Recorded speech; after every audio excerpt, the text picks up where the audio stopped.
Listener discretion advised. Dusk settles over a Southern California parking lot. A mother calls for help. She tells deputies a stranger attacked her near a sporting goods store. She blacked out, and when she came to, her 7-month-old son, Emmanuel, was gone. Patrol cars crowd the curb. Detectives start pulling camera footage from storefronts, walking the lot, and asking anyone who saw a stroller, a car seat, a frantic parent to come forward.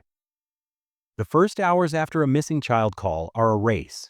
Check every bin, every alley, every exit to the freeway, because minutes matter when a baby is involved.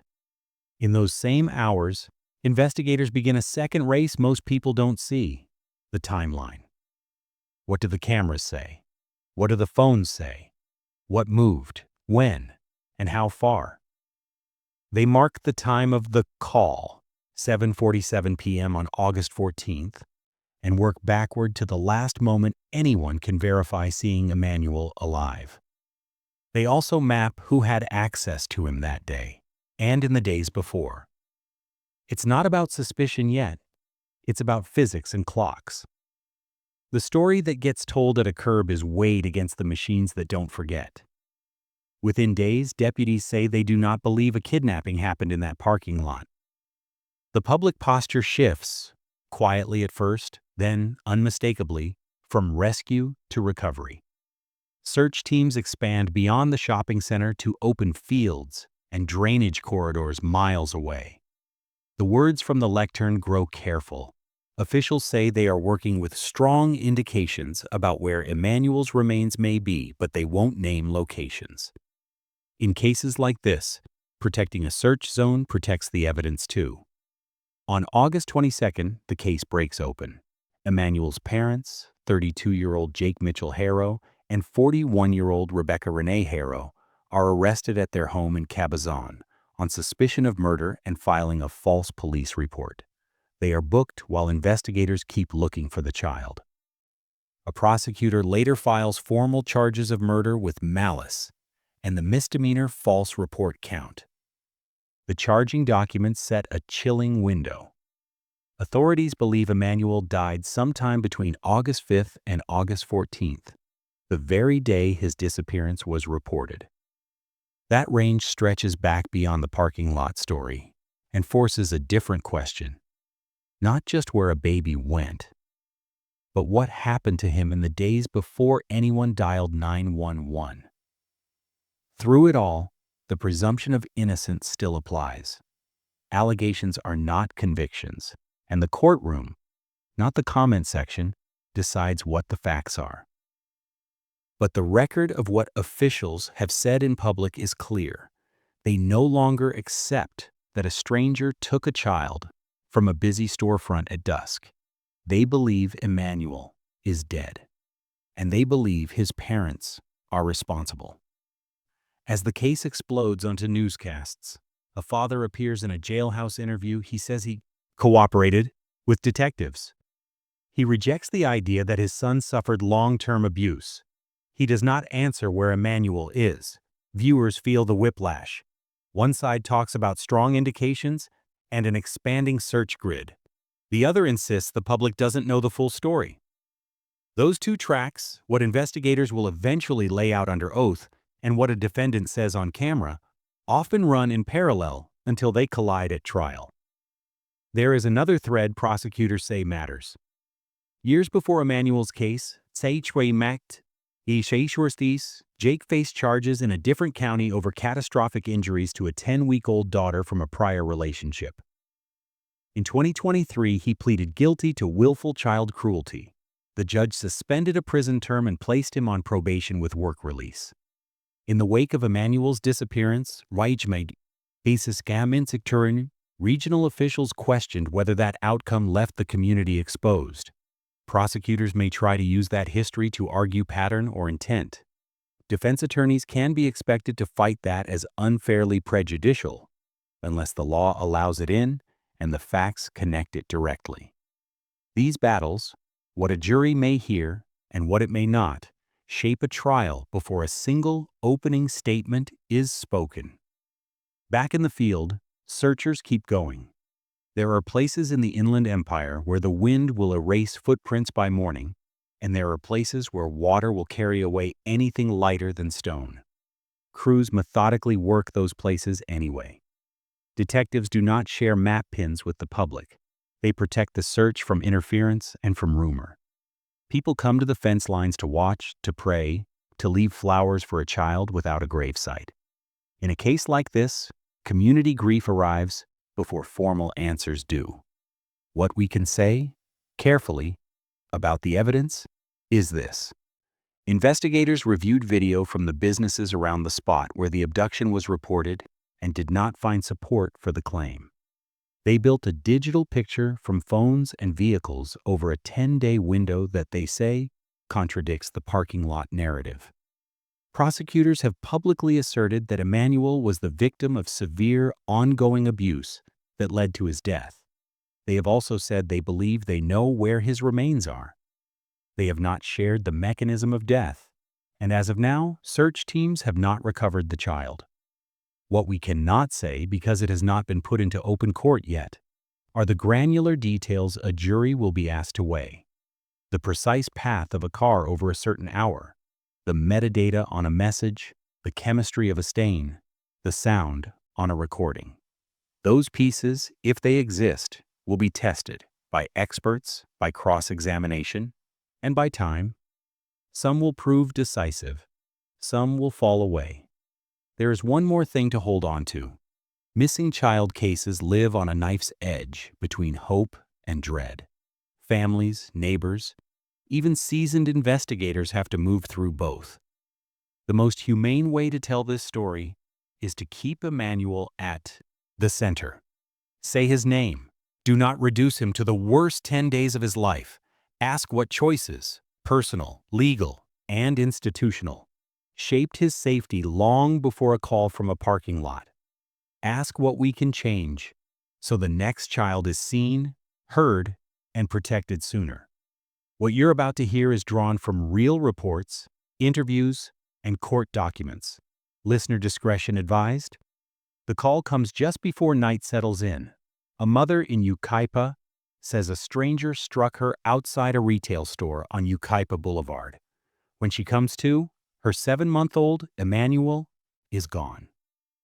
Deputies swarm the lot, pull video from neighboring storefronts, and begin the grid that every parent hopes will work. Alleys, dumpsters, freeway on-ramps, the places a panicked person might run. Minutes matter.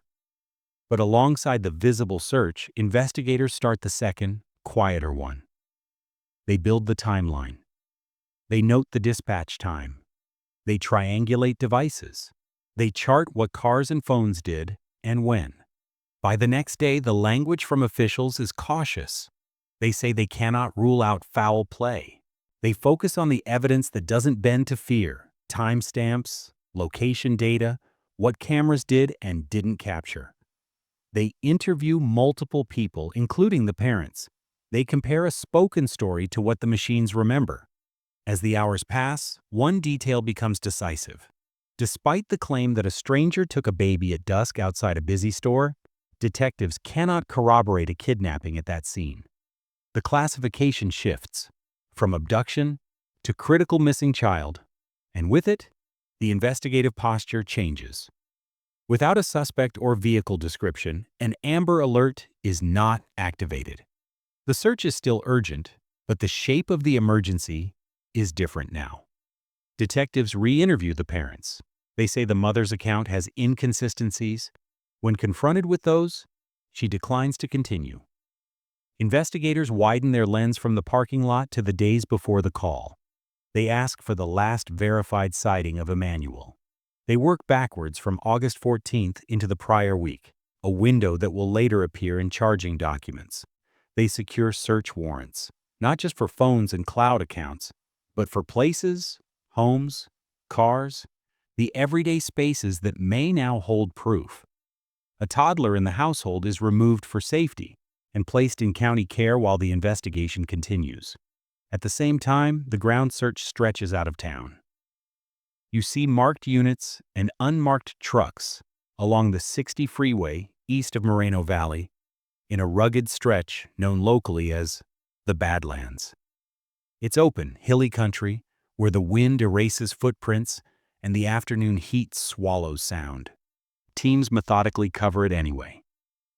Detectives do not publish their map pins, they protect the integrity of potential scenes. They do, however, signal a grim development. They believe Emmanuel is dead. The community feels the air change.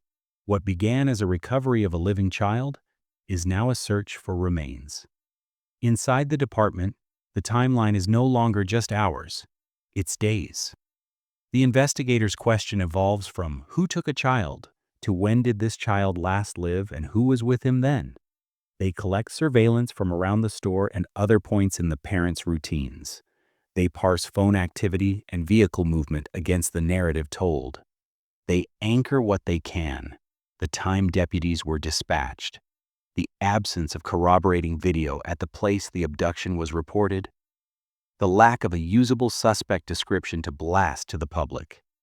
They do not disclose every contradiction they think they've found.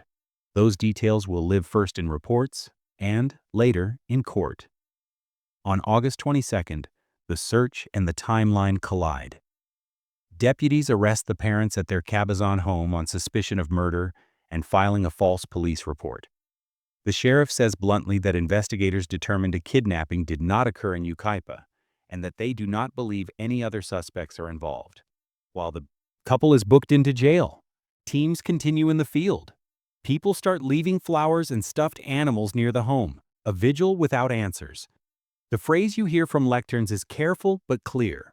There is a strong indication of where Emmanuel may be. It is not shared publicly.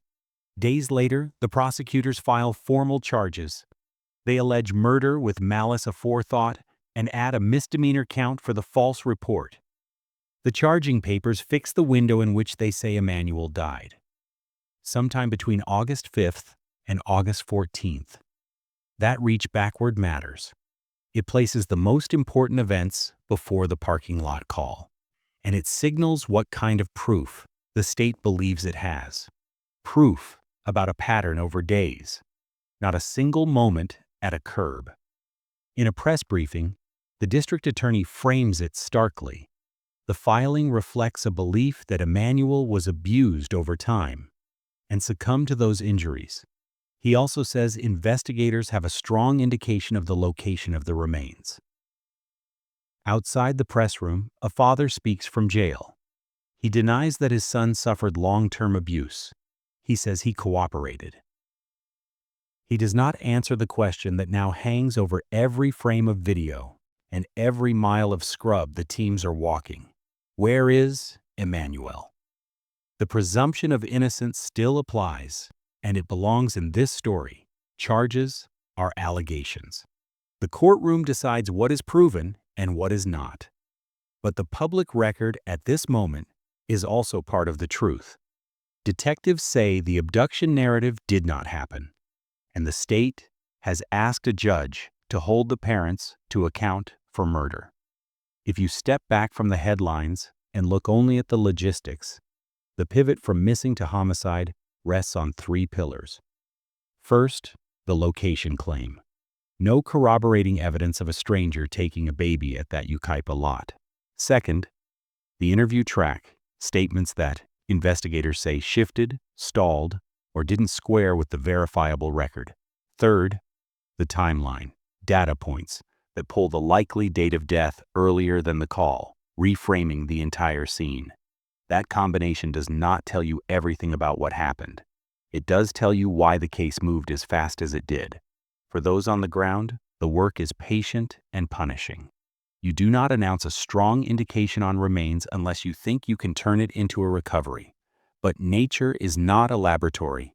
Wind, heat, water, and time do their own work on evidence. So the search continues, methodical, quiet, and painfully visible to a community that has already begun to mourn. People ask if a child this small can be found in terrain that vast. Investigators answer by showing up, grid after grid, until they can say they tried everything the terrain would allow. Here is what the record supports at the close of this chapter. The call from Yucaipa launched a search and a timeline. Detectives shifted the classification when they could not verify a kidnapping. Without a suspect or vehicle description, an Amber Alert was not issued. Re-interviews produced contradictions, according to officials, and the mother declined to continue. The search expanded to remote terrain east of Moreno Valley. On August 22nd, the parents were arrested on suspicion of murder in a false report. Formal charges followed, alleging murder with malice and setting a likely date of death window in the days before the call. Prosecutors now say they believe they know the general area where Emmanuel is. As of today, he has not been found. What you're about to hear is drawn from real reports, interviews, and court documents. Listener discretion advised. The search teams keep walking ridgelines while the case moves into court, and now the fight is over. What a jury will be allowed to hear. Prosecutors have filed murder with malice and a misdemeanor for filing a false police report. Both parents remain in custody on $1 million bail, with the arraignment continued to September 4th. In their first brief appearance, each stood with a public defender, said little, and were led back out.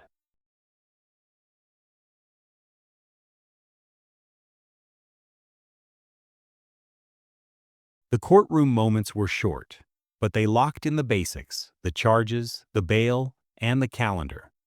The government's theory, stated in public, leans on time and pattern. Officials say Emmanuel was abused over a period and succumbed to those injuries, and they also say investigators have a strong indication of where his remains are.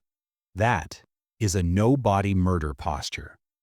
It's not new in American courts, but it is demanding.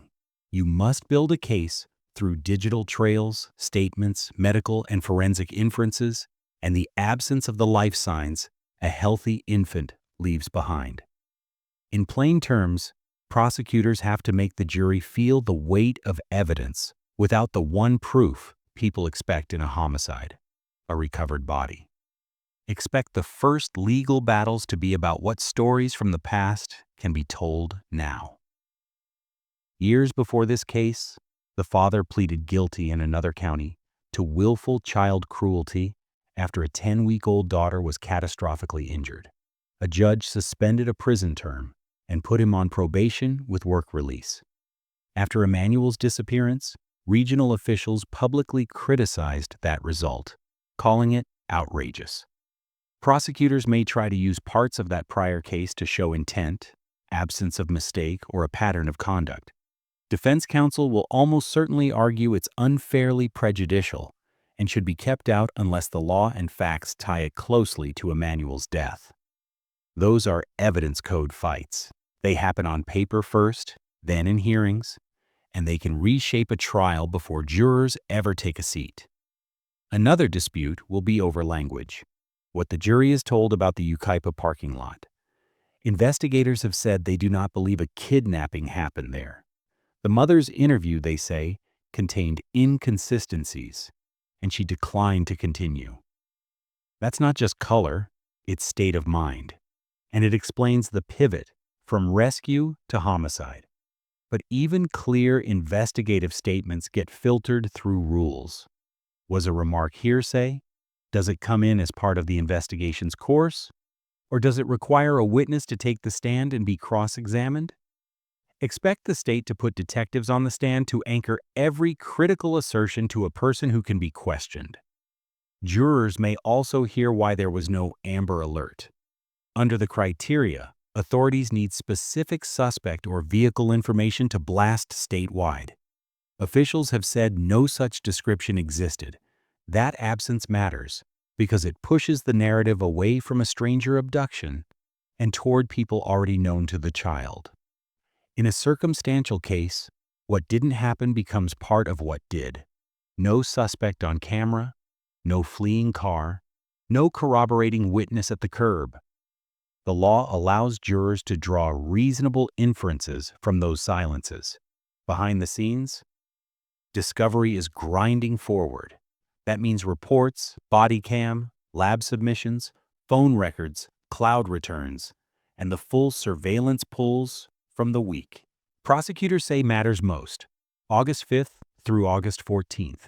It also means defense experts will want raw data, GPS, tower maps, exported handset logs, to test the state's timeline. In a case like this, minutes and meters are not trivia. They're the spine of the story. If a car stopped where the state believes remains may be, if a handset went dark in a suspicious way, if a baby's items are missing where they should not be, that is how a circumstantial case gets built. The father has spoken once from jail, denying long-term abuse and saying he cooperated. The district attorney has said there was no jailhouse confession. Those two lines can coexist. Cooperation can mean interviews and walkthroughs. It doesn't mean an admission. No confession forces both sides back to the same battlefield: data, witnesses, credibility. The jury will be asked to decide which facts fit together and which are noise. Because the child has not been found, medical testimony will likely focus on history and probability. Prosecutors may call pediatric specialists to explain injury patterns and why an infant subjected to repeated harm can fail quietly, without a single dramatic event.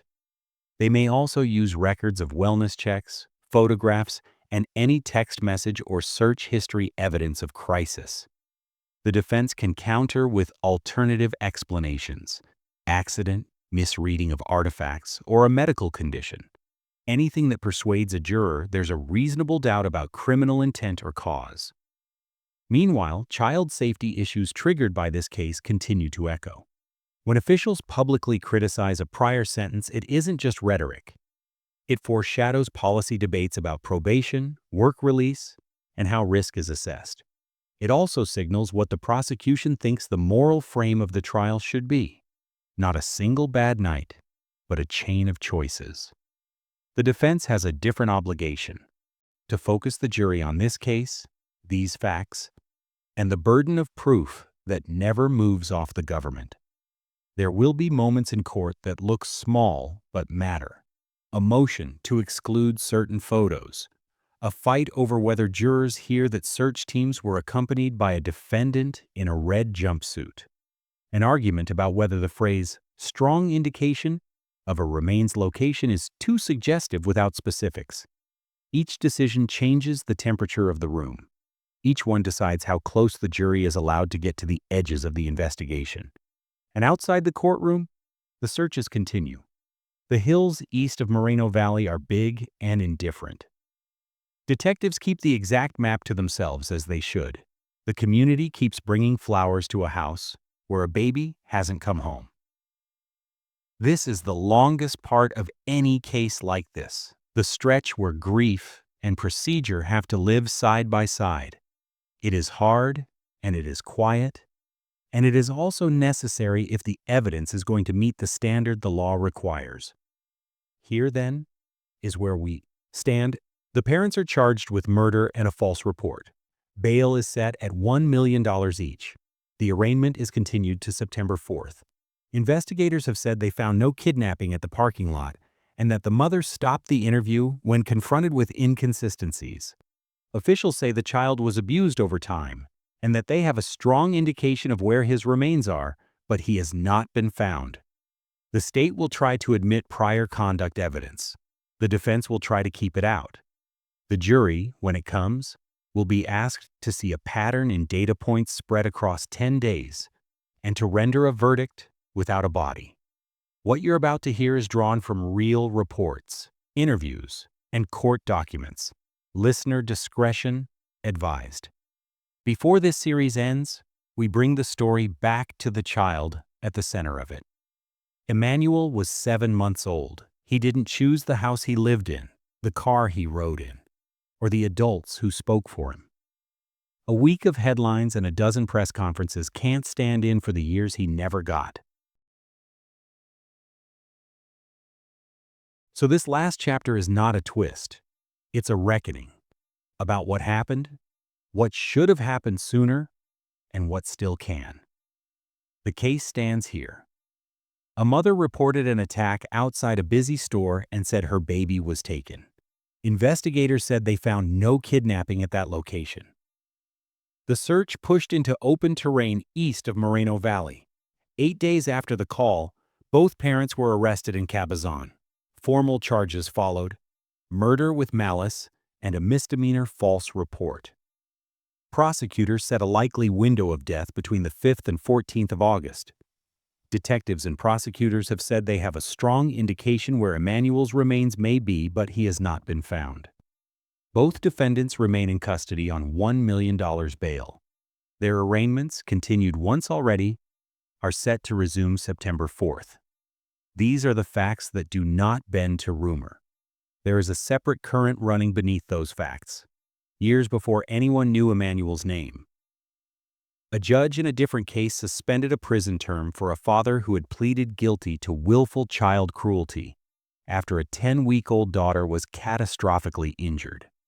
Probation followed. In the days since the arrests in Cabazon, regional officials have said out loud what many were thinking. If incarceration had followed then, perhaps a baby is alive now. That isn't a legal conclusion. It's an indictment of a system that can lose the plot when a child cannot speak for themselves. Whether and how that prior case comes into this trial will be fought in motions. But even if a jury never hears a word about it, lawmakers and judges already have. That is one way accountability begins. The parking lot story hurt the search from Minute 1. Not because deputies didn't respond, they did, but because every false turn costs time. When a stranger abduction meets the Amber Alert checklist, it blasts across the state. This one didn't because officials had no suspect or vehicle to share. That absence became its own kind of evidence. Cameras didn't show what the narrative promised. Phone and vehicle data didn't place a fleeing kidnapper where witnesses should have seen one. The scene at the curb was a story. The machines that keep our time were not. If you want to know what no-body homicide work looks like, it is this. You pull a week of surveillance, not an hour. You map where the cars went and how long they stayed. You ask for cloud returns and handset exports, then hand them to analysts who draw the shape of a day no one remembers clearly. You listen to interviews with a pencil in your hand and circle places where a claim meets a clock. You go back to the field after the cameras leave and keep walking the same ground until you can say you tried everything the terrain would allow. It is patient and unglamorous, and the only payoff is a line in a report that stands up in court. What happens next in court will feel technical, but it matters to the truth. The state will try to admit evidence of pattern and intent. The defense will argue prejudice and demand that jurors hear only what the law permits. There will be fights about language, what investigators can say about an interview that stopped when contradictions were raised, how to explain why an alert didn't go out, whether a strong indication can be mentioned without naming the place. Each ruling narrows or widens the road to a verdict.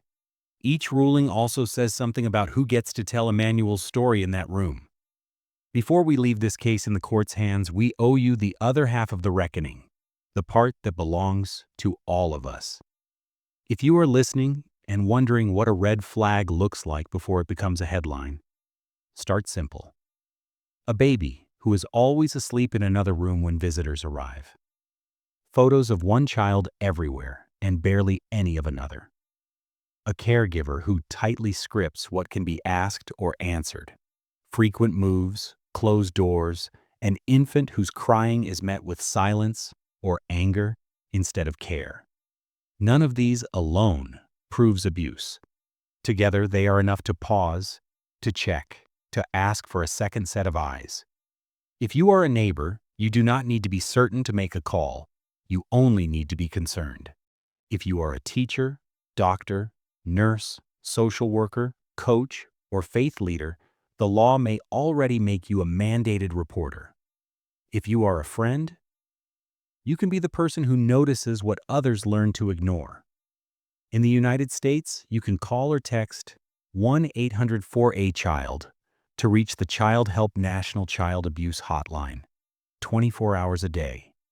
If a caregiver is being abused or controlled, The National Domestic Violence Hotline is 1-800-799-SAFE. Use these numbers if you need them. Share them if someone else does.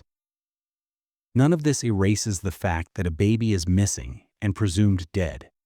None of it tells us what a jury will ultimately decide.